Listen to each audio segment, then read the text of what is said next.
Hello, we have an exciting testimony by Daniel from Croatia who went from Catholicism to a wild spiritual journey. He had all sorts of spiritual and mystical experiences, and it brought him back to Protestantism and eventually to his own reversion back to Catholic Church, including with his dear mother.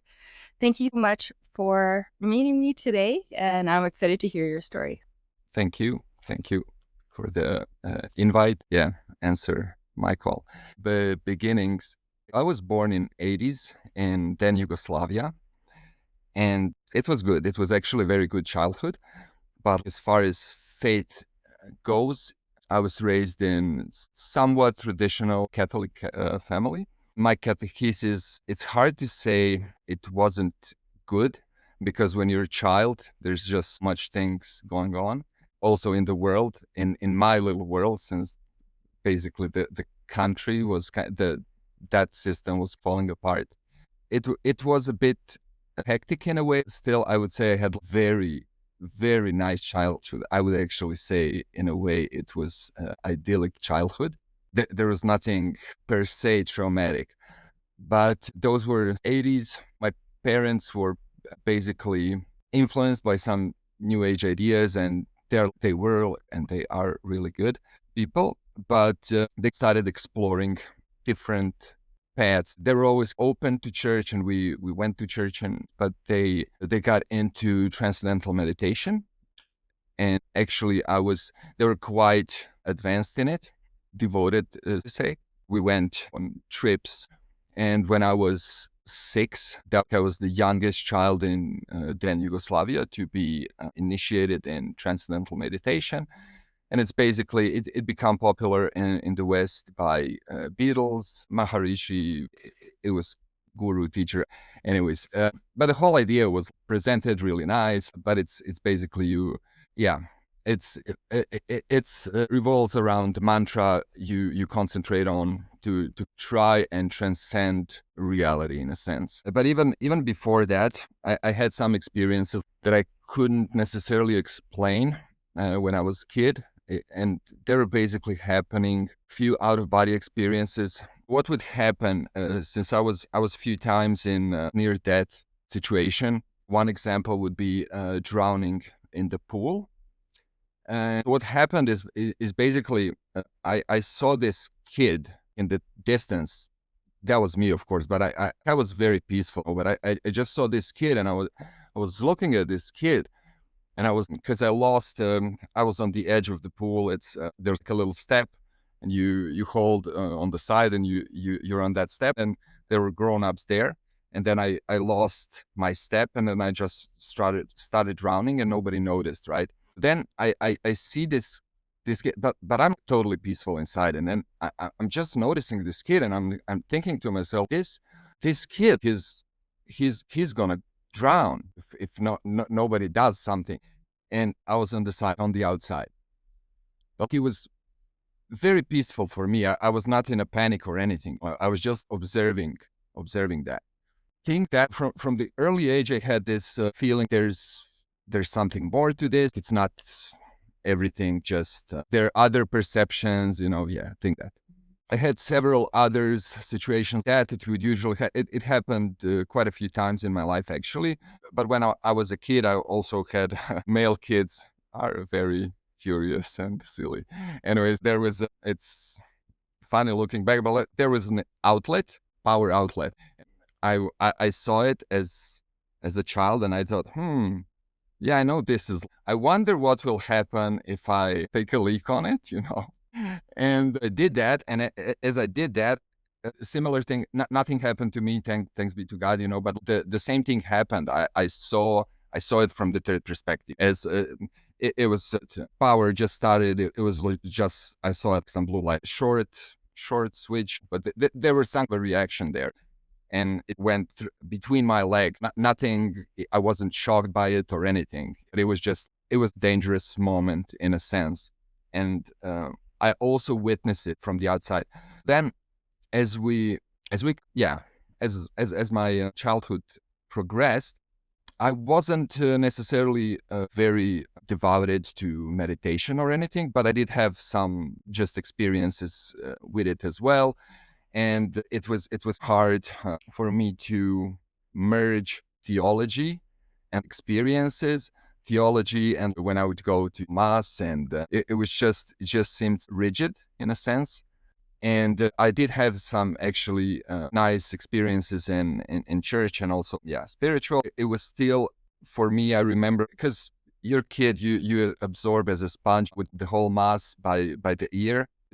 For me, it got really repetitive. I know when priest speaks, and then we say this, and then he says this, but you don't have the symbolic language, you don't have the context, you can't necessarily understand. That was one of the things.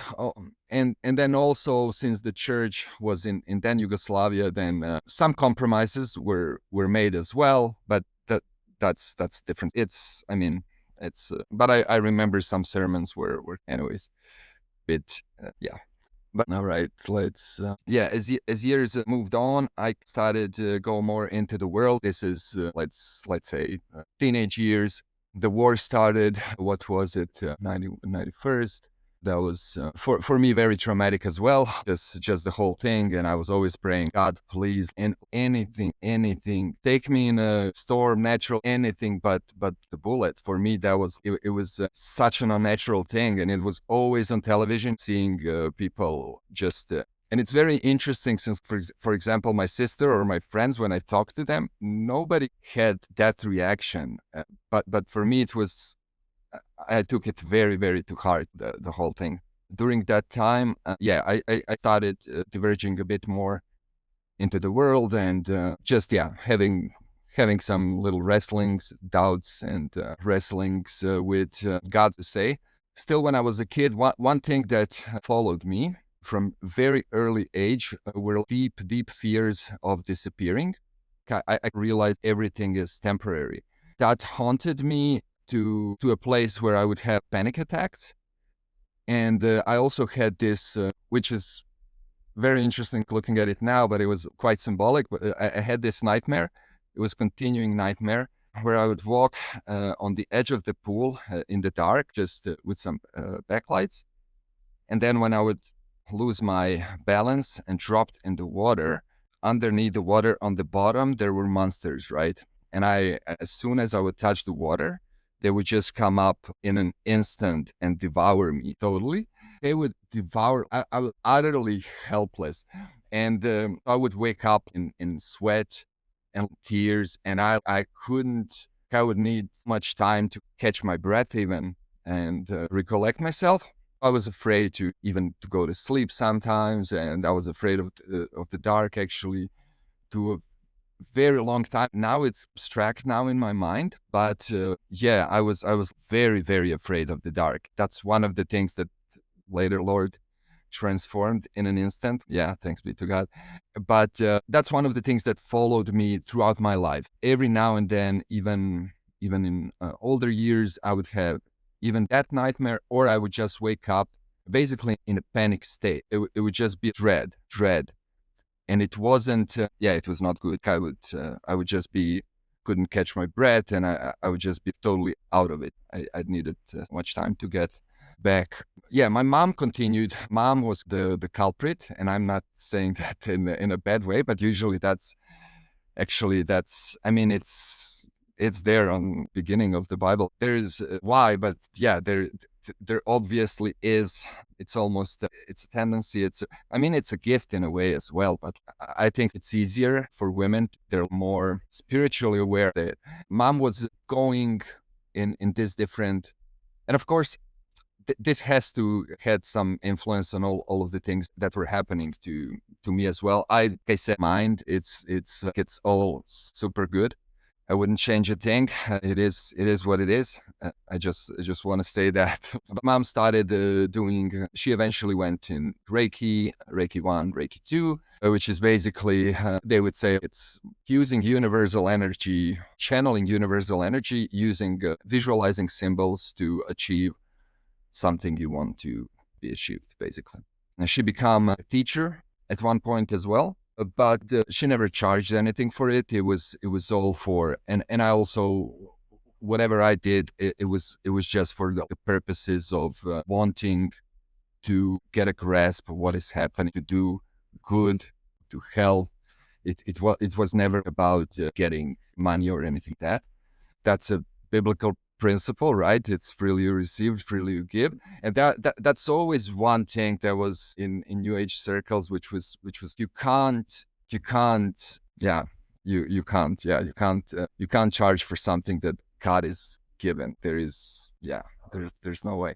But anyways, as mom was doing those things, I was doing my path of exploring as well. What I did, I did several techniques. I also did Reiki 1 and 2, but not I had a different teacher. My then girlfriend at the time at the high school was also a teacher. So I went and I've been initiated there, and it's always that story. It's always chasing something, but never arriving anywhere. In New Age, that's the pattern.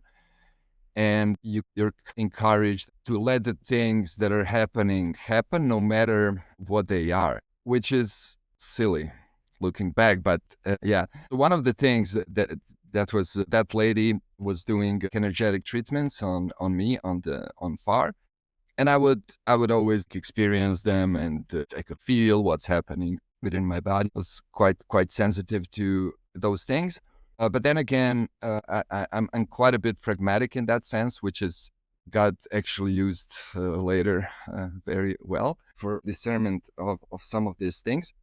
But I mean, just talking about it now, it seems ridiculous. But it was at one point there was I literally saw a very ugly hand, black hand with long nails holding my heart, and my heart was black, and it was with the other hand writing something on my heart, and my heart was rotating this.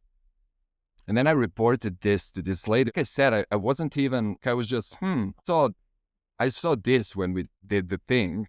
And then she would just be, oh yeah, that's something we have to, it's always protection or this or that or whatever. And it's interesting because in those circles, they always have Jesus somewhere, but not in his right place. Yeah, it's very, very out of context.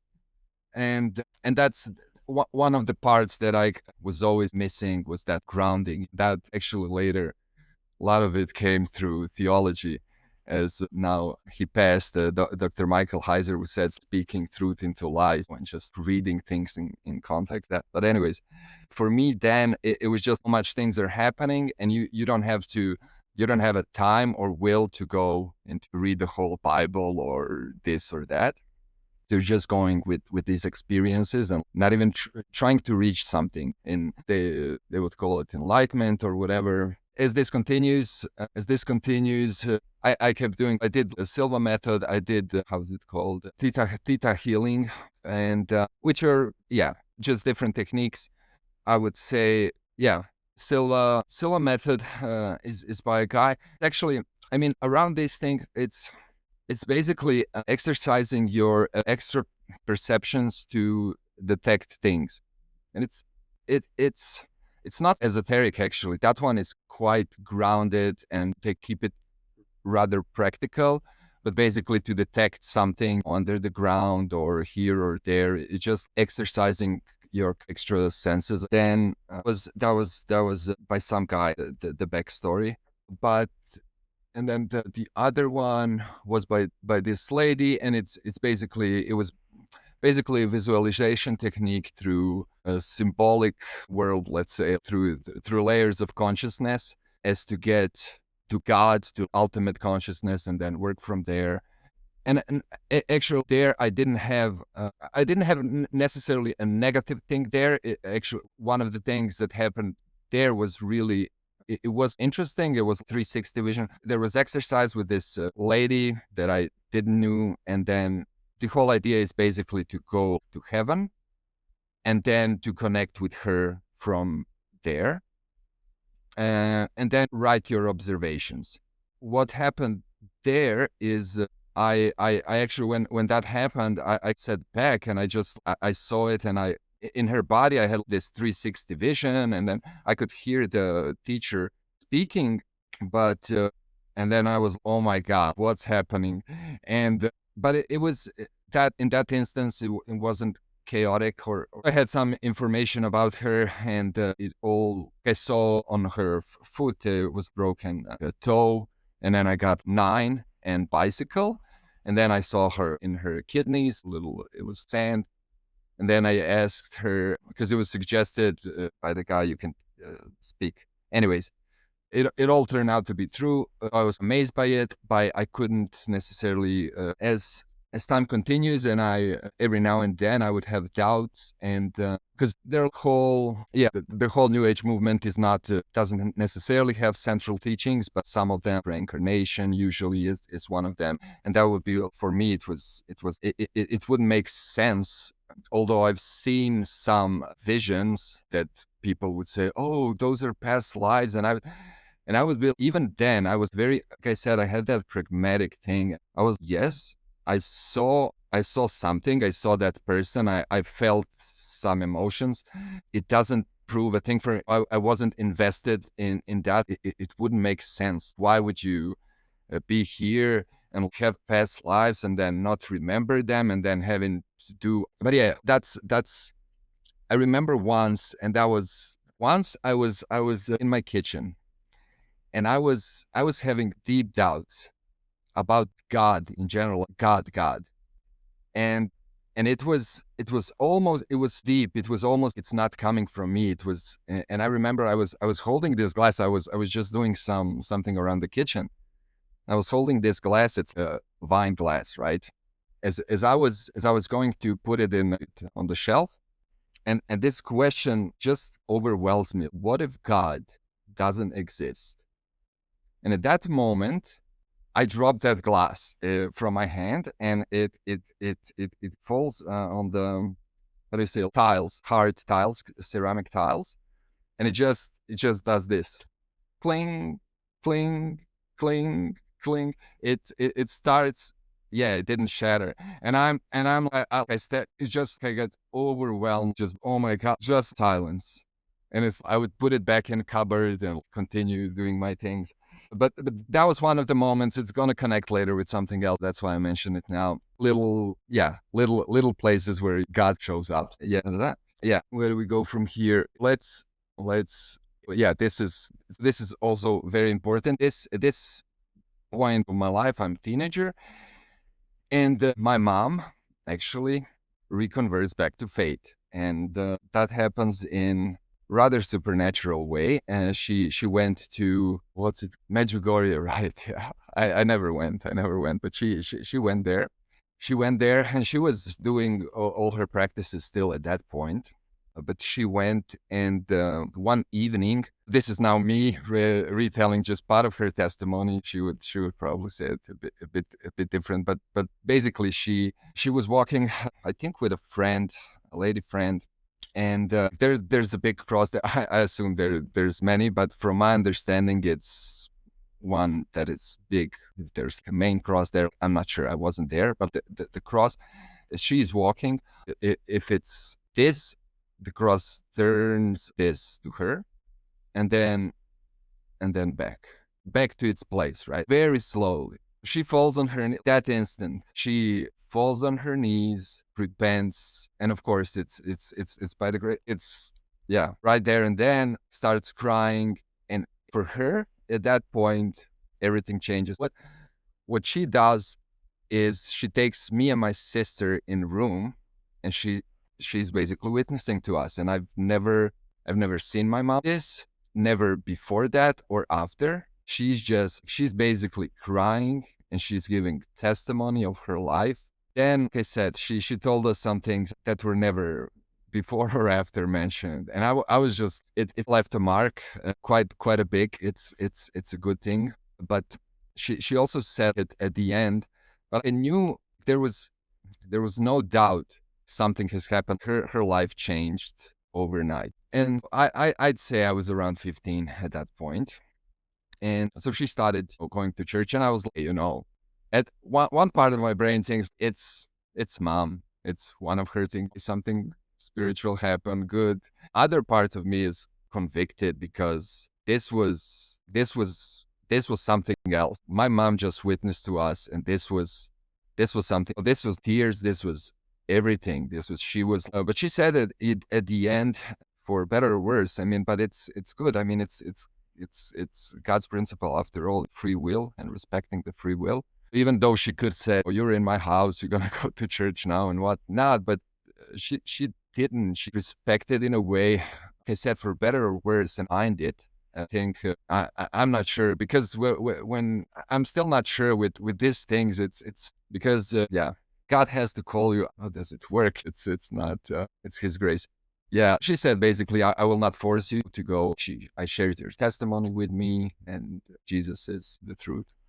And but she did not force us to go to church or anything. She of course would every now and then call us, go, come, this and that.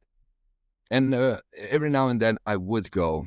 I was at this point. I was my first relationship. My first relationship started in high school and lasted for 7 years.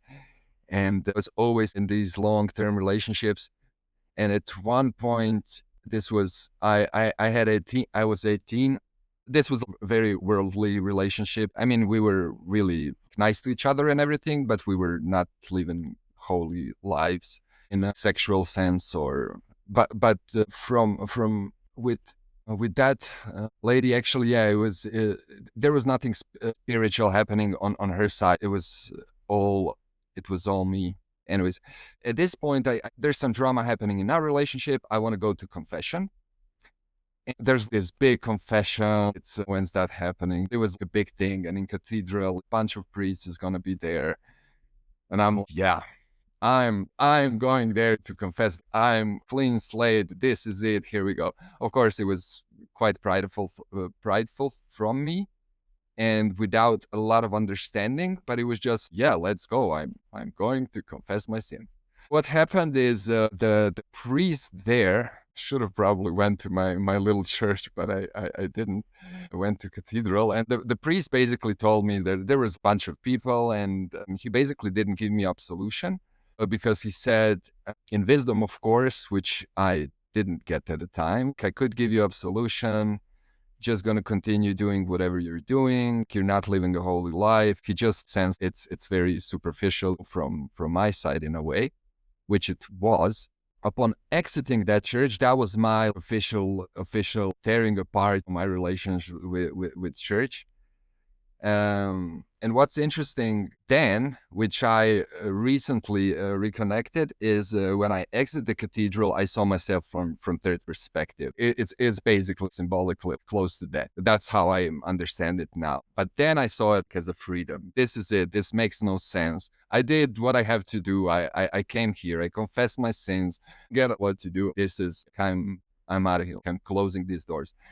But thanks be to God and Holy Spirit and Jesus. I just never, even then, I remember Jesus, I never closed my heart to Jesus. It was the system is a bit weird, but Jesus still had a special, some place in my heart and mind. I just didn't know what. As the years continue, I end up a few different relationships. Now I'm older. I'm just gonna skip a few years. And my spiritual thirst keeps, my curiosity is there. I'm still trying to progress, read Eckhart Tolle, this and that, which is interesting. Also, he actually took his name from the Eckhart that was separated from the church. Anyways, that's different things. It's not a wise thing to do. Yeah, separation. Yeah. It's Mr. Meister Eckhart, right? Was. Anyway, he was actually a priest, and then I'm not sure did they. I know some of his. I'm not sure was he sentenced as a heretic or just some of his ideas. Now I wouldn't want to say, but from what I remember, I'm not sure that he stayed completely in the church until his end. I want to say anything wrong, but yeah, Eckhart actually took his name because he was very inspired by his work and books, which I'm sure contain many good things, but for the record, I wouldn't recommend it. In a sense, it's very empty. It's just trying. The whole thing is basically trying to relieve yourself from the consequences of sin, and just the whole mantra is being in now, and you're basically unveiling yourself to nothingness. But anyways, at one point I saw Eckhart Tolle. I was really devouring his teachings in a sense.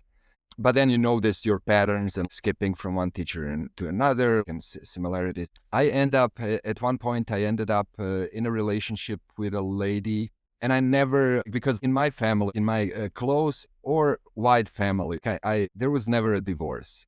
I know maybe that's weird for people to didn't know what the divorce is until I was maybe in 5th grade, which is ridiculous. But for me, it was the friend of mine would say, oh yeah, I'm going to visit my dad. That I was like, what happened? He's in the hospital, And then when he told me, I couldn't comprehend that. That's how in my world was. In a way, I was very protected by traditions of Catholicism, and which my family lived to an extent. We're not perfect. But anyways, I'm mentioning that because at this point, I'm as far away from God that I ended up in relationship with a person that was married before in Catholic Church, and she was just divorced. And for me, and I was still convicted about it, but something happened and gave into that relationship, and that was that was interesting. So what happened is this lady, she wasn't raised Catholic. She was just doing the quick catechesis class to get married, and then later I'm just remembering some things now. Later, she had during her pregnancy. Oh no, she had it even as a kid. She would see things, and then nobody could explain her what it is. She would see spirits or beings or whatever. And she started getting really deep into it, into whole investigation of those things to try and see what's happening. And she started working with people and writing texts, and it's not automatic. It's basically channeling. And at the same time, I was very close to her. It was we were almost twins. We were very. It was very natural for us to be together, and the connection which we had. It was I could just think of her, oh, please call me. I can't call you right now. Then she would call. Just think that. But as things continue, and at the same time, she has these weird episodes, and only when she's around me, she can sleep. She's getting these texts and whatnot. And I'm questioning, and I'm just talking to her, and I'm like, what? But why? Yeah, sure, I get it. But if there's these beings, this is happening, all right. But what if the source is neutral? What happened? How did they become what they? What's happening here? There's got to be some hierarchy there. There's what's there. Who do you speak to when this one is giving you trouble or that one? It was quite chaotic. And then there's a tendency there in those circles to make it starts to become let's say a problem or a challenge with time. You need to create a worldview to separate these things and powers. That's, from my understanding, what they're trying to do, of course, all the way ignoring God. And trying to make sense of it. They have different systems, and for me it was always because I would compare these systems and these beings and these teachers and whatnot, and I was I'm a logician. I just wouldn't make much sense. I was at that time, like I said, even though I had many experiences, but I'm watching at this one point I would usually dive in deep into whatever I was doing. At one point I was doing. It was this teacher from, I think he was originally from Mexico, and then he was doing Ashtanga yoga, and he was really good teacher, really into it. So I would go there 2 hours a day, and then at one point, after the yoga, I was lying on my back, and it was just somebody was cutting my third eye open. It was sensational. Yes, somebody was with knife basically in my skin, cutting deep this. And at the time, I'm just lying down. I'm really relaxed. I'm recognizing what's happening, make a lot of it, but then some things start to happen, and it was physical. Let me just mention this one time as well. I was doing meditation. That was the one. That was one of the last things where I said, this is something. Even though I didn't panic, there was no fear, but that was weird, even for me, right? So I was basically meditating, and then I would every now and then I would see upside down pentagram. Of course, in Christianity, we have a pentagram that it's pointing up, and it represents 5 wounds of Jesus. It's a beautiful symbol, but in a cult, yeah, it's basically upside down. Yeah, it's in a circle, whatever. I was never in that cult. For me, it was always just good and things. That was weird for me. And I also saw the symbol they made. How do they call it? That Baphomet? Is that how they call it? The goat head? Yeah. Let's see this pentagram, and then this creature, and this head of that thing. And I would share that with my then girlfriend, and she would be, yeah, just ignore that. It's nothing. That repeated a few more times, and it was how it wasn't even, like I said, there was no fear. It wasn't even, oh no, this is bad because this is happening. It wasn't that. But I sat one day, and actually the meme, this meme came into my head, and it was from this series where the guy, it's during the Second World War, and the one guy asks another, "Are we the baddies?" Nazis, you know. He has this realization, wait, are we the baddies? Right? And I have this little bit, and for me it was profound.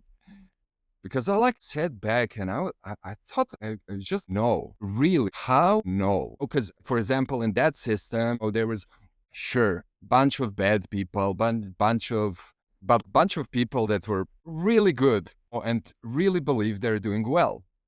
And I was just, how would I know that what I'm doing is good? How would I just everything? That little thought started questioning quite a few things. And at that time, also, what happened is Dorian Virtue, the biggest author, the biggest New Age author in biggest publishing house called Hay House, had to fate, and it was majestic.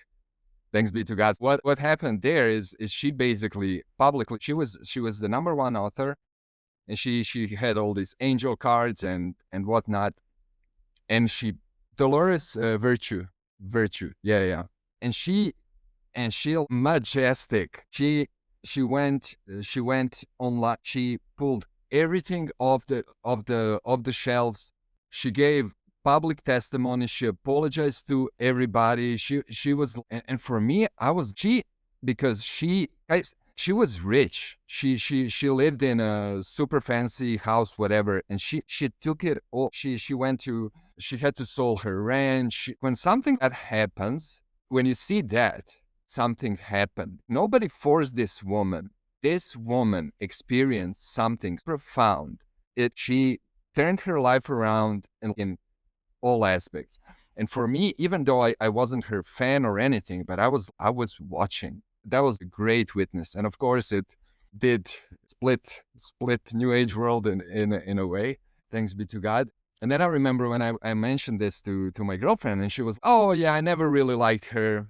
There was always something. There was always something when I would bring Jesus. There would always be something. When I would bring church, even in cultural sense, there would always be something. Oh, no. Yeah, they would always build these churches on sites. There would always be some story. Profound, super profound moment for me. We were at this island in Croatia, and we're walking, just nature. We always love to go to nature. And to be clear, we never did any rituals or anything, ritual magic or stuff that.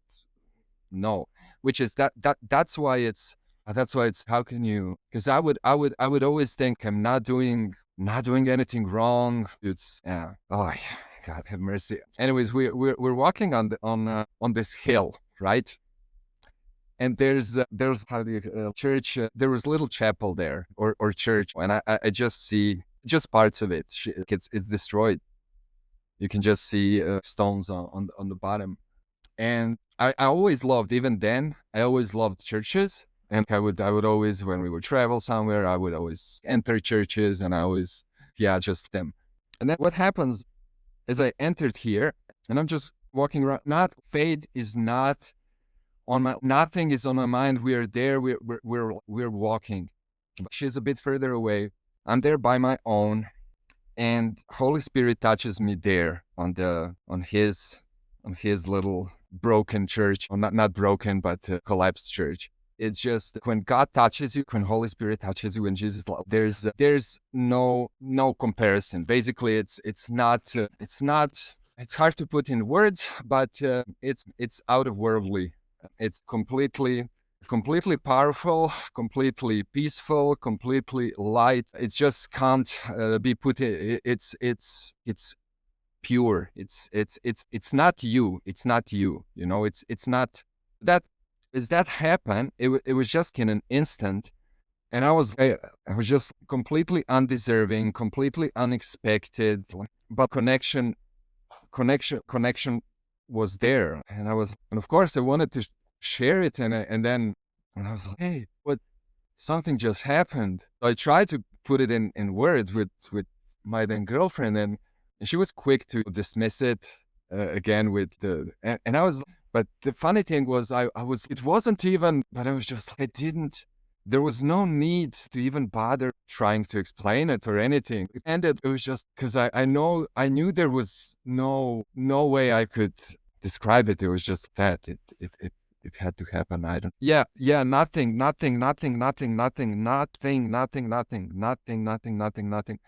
There's no even one little point of comparison. There's none. There's none. And it was an instant, and it was just part of the second, and this is, by the way, we are two of us were been together for years. It's important to say how close we were, and how, according to Jyotish people, so the Jyotish is basically astrology, but in Indian way, they have different bit. They have set it up differently. Anyways, it was always trying to find out, trying to see what's gonna happen, influence it. And this guy that was doing our charts, and he was, I could take you to gurus in India. They would never believe. Supposedly, we went through impossible things together. We were supposed to break up, according to Jyotish, on numerous occasions. We went through all of them, and now, according to Jyotish, we were in a good phase, right? But according to God, no, right? Right? That was an interesting witness as well. Since now we should be, but my physical health is getting bad. Nobody knows what's happening. I'm basically starting to lose. Something is affecting my central nervous system. This is happening for years, bit by bit. And we go through all these different healers, or this guy's doing this and this, and nobody can see anything, right? You're good. But my body is starting to shut down.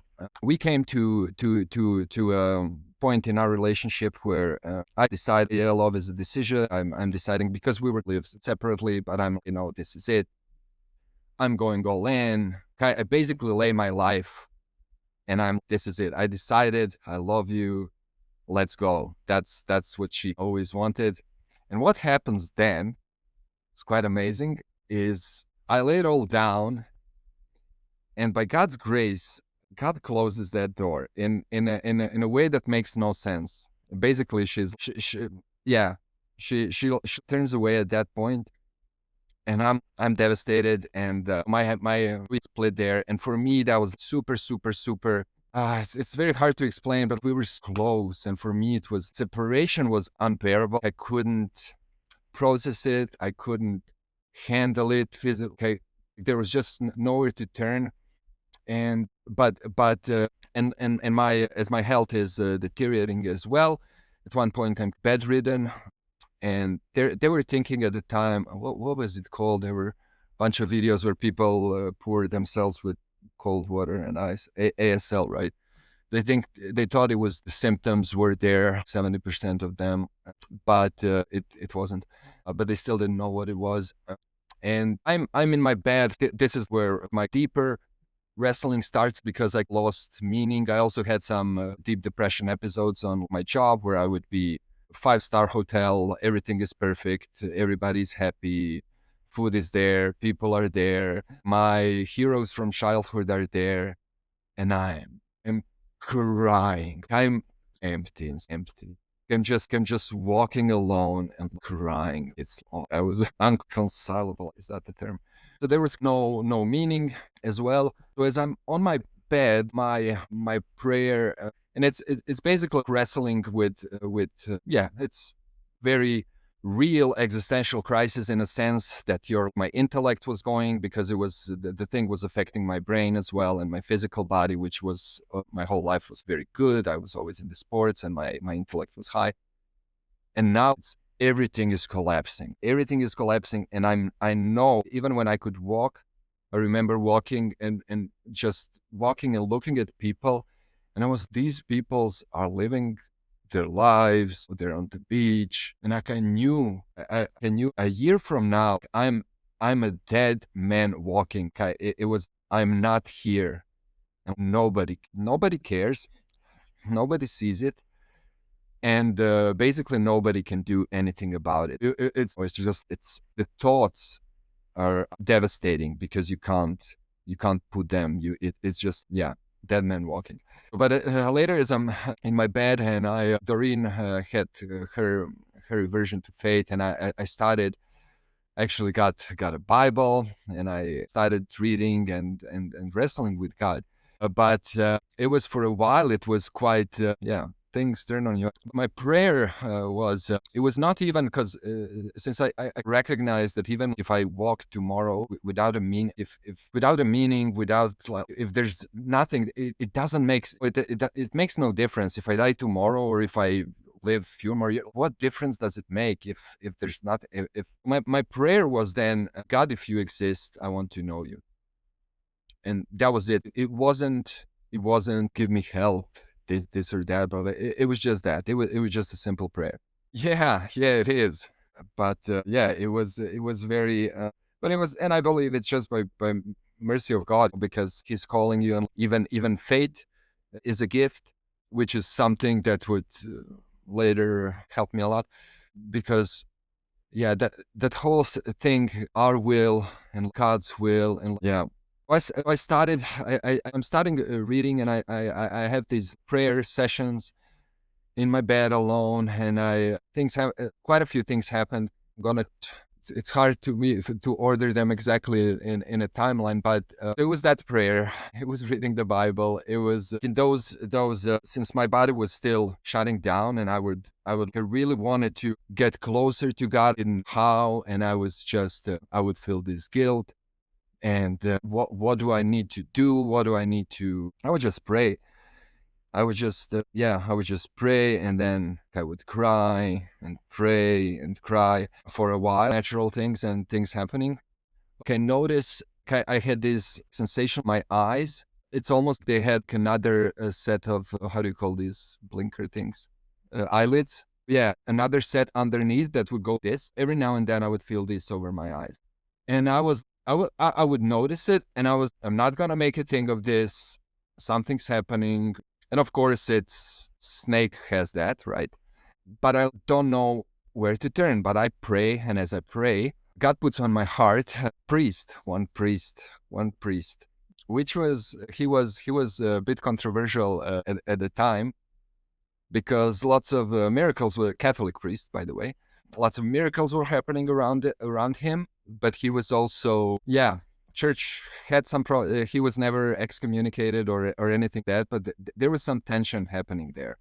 And for me, there's something happening. Just God put it on my heart, and I was like, he's actually a person that something is happening around him, and maybe I should see what's up with him. So I look him up. And 2 days from then, he has very near here, where I'm now actually, he had this, how do you call it, 3 days, I'm not sure how it's called in church, it's spiritual renewal. Is that retreat, yeah. And I'm just say to myself, I'm not gonna question this. I'm just gonna go there. So I come there. He teaches. He preaches. One of the things that was for me that was beautiful. It was beautiful. When I came, I wanted to give some money or something. I was, how much does this cost? And they didn't even have somewhere where you can put your donations. There was nothing. There was nothing. I came there, everything was free. For me, that was such a, oh, it was a beautiful witness. And anyway, he's speaking.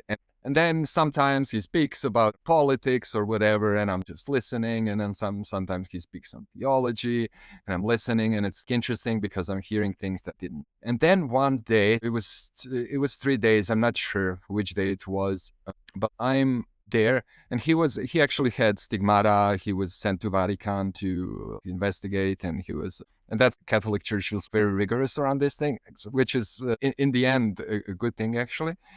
And Zlatko, that's by the way. One day he's preaching, and what happens? I hear his voice. He's talking, and then suddenly there's a few hundred people there, right? Suddenly he speaks in spirit, and I hear his voice. Everything goes black. People disappear from all sides. I'm sitting alone on the chair. My clothes goes this. My skin goes blood, bones, everything. I'm just hearing his voice, and I'm crying. I never cry. I'm brought to conviction of my state, of my wretch. It was not for me. It was everything by your own works, by your own strength. You can't please God. No, there's no good work you can do by your own strength to please God. Nothing. You can do nothing of yourself. I thought of myself as a good person. Everything I was convicted of, my good work, nothing. And I'm sitting there, and I have no idea how long this is licensed. I'm crying, and it's ugly crying. It's loud. I said, no, no idea how much time has passed. It could have been 20 seconds. It could have been 20 minutes. But as I recollect myself, he's speaking. People are there. Everything is, it's amazing. Everything is in order. Everything is happening. This didn't happen. Oh, that was good. Yeah. And also people, no, yeah. And people didn't, nobody made any fuss about it or anything. That was also good. There was a couple of wife and husband there. They were also such a blessing for me, because I was lost, and then so many things are coming up. It's hard to explain, but it's chaos inside of me. Even though all these good things are happening, but I'm disoriented, just in my body and spirit still. And they were very calm, and we would just speak normal things. We would just speak normal things, share a meal. They were just there. I never exchanged contact with them, anything. I remember them every now and then, in my prayers, and it was such a nice witness. But simple, yeah. That happened. That time I also, the priest gave me, he was sharing the rosaries. He gave me the rosary. I remember him mentioning, oh, it's a red one. Oh, this is gonna be a tough one. He's basically joking. Oh yeah, come on. And which is interesting with that rosary. Later, I didn't know how to pray rosary, and then I would look it up, and I would pray rosary. Things would be happening in spirit. And at moments it was really dramatic. And all this time I'm trying to discern. This is right about, what year is this? This is before COVID. All right. Anyways, the rosary. Yeah, I had this discerning process. All right. Yeah, I'm still questioning, how could this be? Trying to reconcile theology and spirituality, and it's just fighting with everything. And since Doreen was in Protestant circles, this is where I go mostly in an attempt to, I just wanna do something. And I feel at that time there's not much happening at the mass, have understanding, and so I started meeting with this Protestant little Protestants group and Bible studies, and really nice people helped me a lot in some ways as well. They talked about spiritual warfare because I'm going through it. It's a very real thing for me. And then they called have any at that point understanding of denomination, tradition, nothing. I was just Bible, sure, let's go pray. That's it. This is that would be called oneness Pentecostalism. Oneness. It's a group. They have online ministry and then little pockets all over the world of people gathering. And I actually get baptized there in just in C. And for me, that was let's go. It's there's something very raw about it, which I liked. And then they prayed for me, and that was good. After that, I actually went, and that was spontaneously. I made a connection later. Since after that, lots of things started. I had a feeling there's basically lots of activity in me, and I was how I'm gonna deal with this or what I'm gonna do about this. And then his brother just mentioned, I mean, sometimes we'll do fasting and then when he said that, for me, it was, that's it. I'm doing fasting, and I didn't know how long it's going to last. So I started fasting. It was first 3 days, and then I continued. After 3 days, I would drink one juice a day, a little of juice, but that went on actually for 40 days. And I would pray during that time, read the Bible.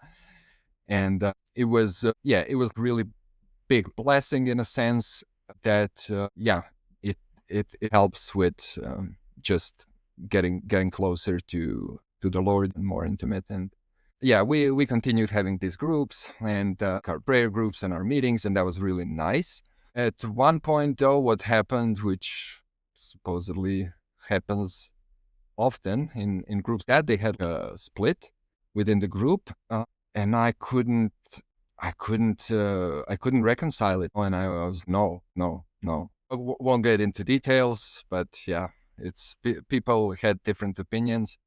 And for me, it was weird because in the spirit, I saw something and I just couldn't, I was totally against, I was just, and these are my brothers and sisters, and these are my brothers and sisters. And now I would have to choose one group. What's happening now? That was again a bit hard on me because it felt I have to almost judge or whatever. I was nowhere then again for a while. Then one day I was basically just here running. I went for a run, and I was running didn't have any plans. I had my shorts on, and we have a Eucharistic Adoration chapel here, 24/7. As I was running, and at this point, I was starting discerning Christ's body because of that split. And I'm thinking, Christ's body split for us, but for him together, and it's all these things. And I'm like, but can it be Eucharist? As I'm running, I decided I'm going to go in. I asked the lady if I can come in because I have these shorts and it's not really appropriate, but there's nobody there. And she said, and I said, just can I go in to pray? And she said, yeah, sure, come in.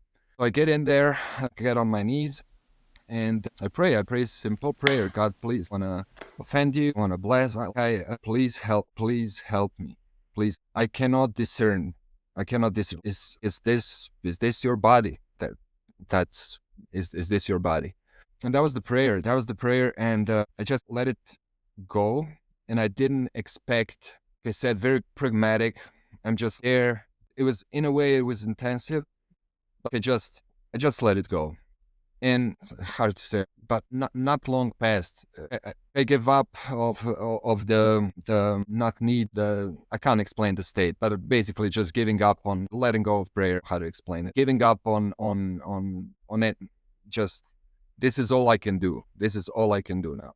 And then from that complete silence, all I hear, and it's shown to me, it's a name, and the name is Juliana. Out of from nothing, completely clear, Juliana. And I'm there on my knees and I'm, thanks. This name doesn't mean a thing to me. I am grateful. Say thank you. I cross myself. I enter. I did notice the lady noticed something happened, and I exit and I took my phone straight away, and I know what to do. I just didn't know if I really didn't expect anything to show up. But I searched for saint. Do we have a saint? Saint named Juliana. What popped up was this little video. It had maybe around 400 views at a time, made by this priest, and it was of Juliana of Liege. In short, very short, she was a sister, and she was I want to tell her story. But because of her witness, basically because of her witness, I'm gonna just tell a few things. She was gonna tell it wrongly. I know she was excommunicated because of some scandals, but it was a scandal, but it was not because of her, but because of the priest. She went to a different sisterhood, how do you call it, order, and all she wanted was to receive the Eucharist, and that was her. She had this vision of full moon, and which was following her whole life. She's also very beautiful, very symbolic, moon reflecting light. Which Jesus is, these are my words now, but God with us and perfect image of God, perfect imager. And but anyway, she had this vision of a full moon, and she couldn't. She was always praying. Well, what is it? She knew it has value, and by her witness, by the end of her life, she received the Eucharist daily, I believe. And she did have a, how do you call it, vision of Christ, and in the end itself.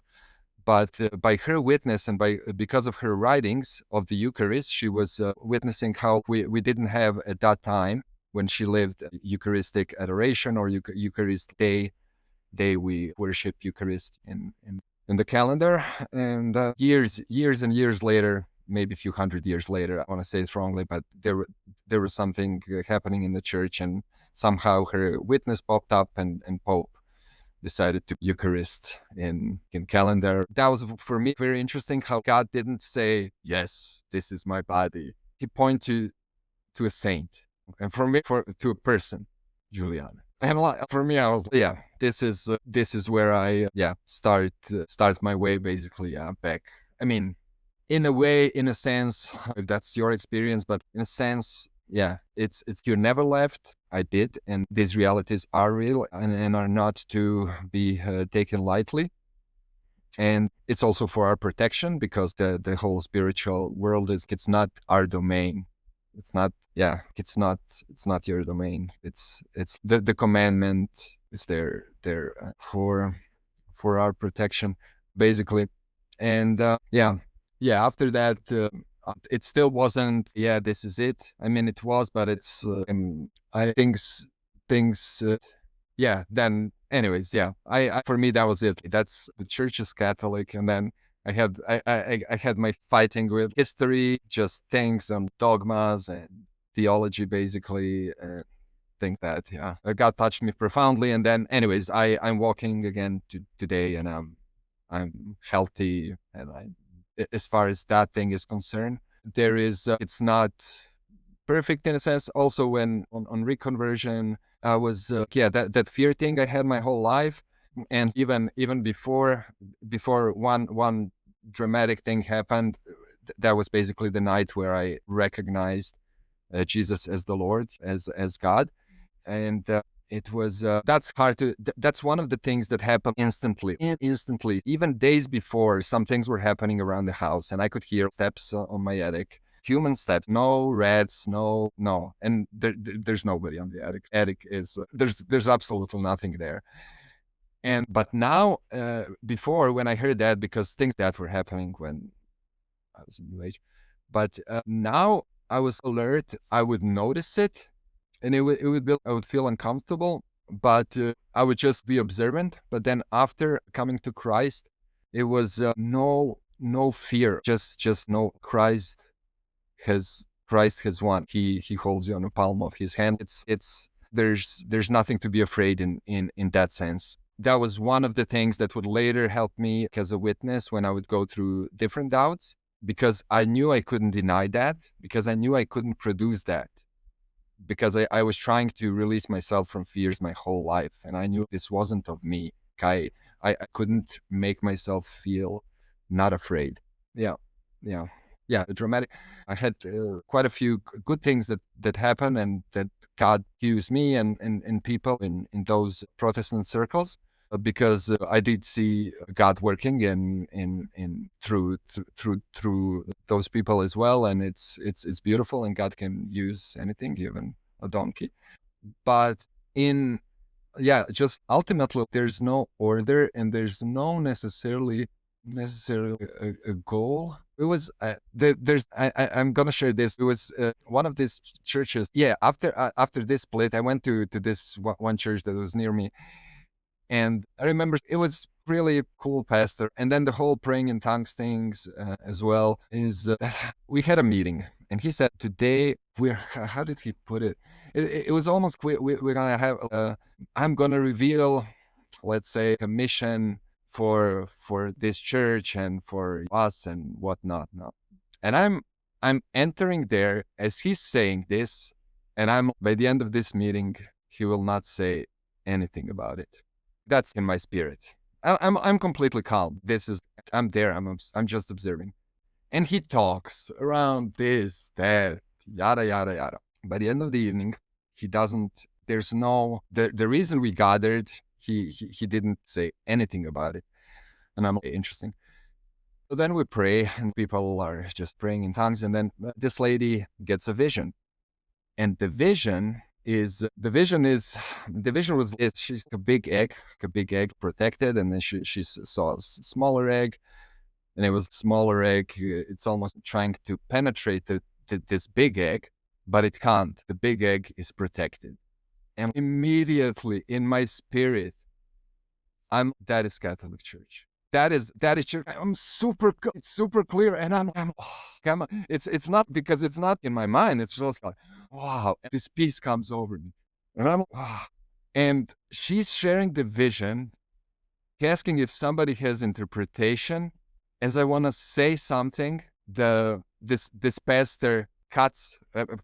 He starts speaking first, and he tells something. Oh, yeah, that's he gives some. I don't remember what he said. And then I had peace. It wasn't, you should stand up and say something. But for me, it was, and this happened before the Eucharistic adoration. But it was just a moment, one more witness that I thought it was sweet. Yeah. Oh yeah, with rosary, when I was praying rosary, when I was trying to discern spiritual and material thing, as Protestant puts they're very anti-sculpture and images of God, things that. In Catholic Church, we see it as since God was incarnate, and then it's representation. It's basically pointer, but it can be in Catholic circles as well. When Moses put the serpent on a tree, and then people later started worshiping it, and then he needed to destroy it. But that's basically a picture of Jesus, and he became sin on a cross. Anyway, so I was praying rosary, and it was profound for me at the time. And actually, but then wrestling with those Protestant things, we had some sculptures of Mary around the house and things like that. And I actually decided to take those out, because I didn't want to offend God or anything. It said it can be tricky for people, because we have tendency to worship something or focus towards somebody. Yeah, it can help, but people can easily get maybe confused, or maybe just bystanders. I think it's important to have good theology. I threw that rosary away as well. And then later, for me, it was witness. I believe it's that rosary, because I didn't have another rosary, especially not the red one. But later, that rosary showed up back where it was. I believe it's that rosary. I want to claim anything, because it's and still I want to emphasize that rosary in itself is not important by its material self, but what it points meditation that points to today. These days I will basically learn. Actually, I pray usually I pray 10th at least once a day or several times a day, and I will just do it when I will just say, Jesus Christ, Son of God, have mercy. and then say Our Father, and then start praying. 10th is basically 10 Hail Marys. It's nothing profound, nothing with rosary. There's also another nice one. Since you asked about the rosary, how ladies pray. Usually there are ladies in front of hospitals for unborn children. I was driving one day by this lady, and I said hi, and I went by, and I felt in my spirit, go and ask what's up. I locked my bike, went there to talk with her, and she was, oh my God, this is amazing. The lady that needed to show up, she's not. I need to be another place. I'm here. It was really a nice moment, and that was also one of the things that in Protestant circles I remember when we would see. I was with this sister, and we would see these two ladies praying rosaries in front of the hospital, and I was, even though I was not practicing Catholic, I was just, this is beautiful. I was saying hello, and then she was very, and the thing that confusing to me, why would you have anything against this? It was, I couldn't wrap my head around it. But yeah, rosary, I used to have actually 10th, but one here, but I recently lost it, but in the same way, I just use my fingers now. I feel it's still here, but thank you.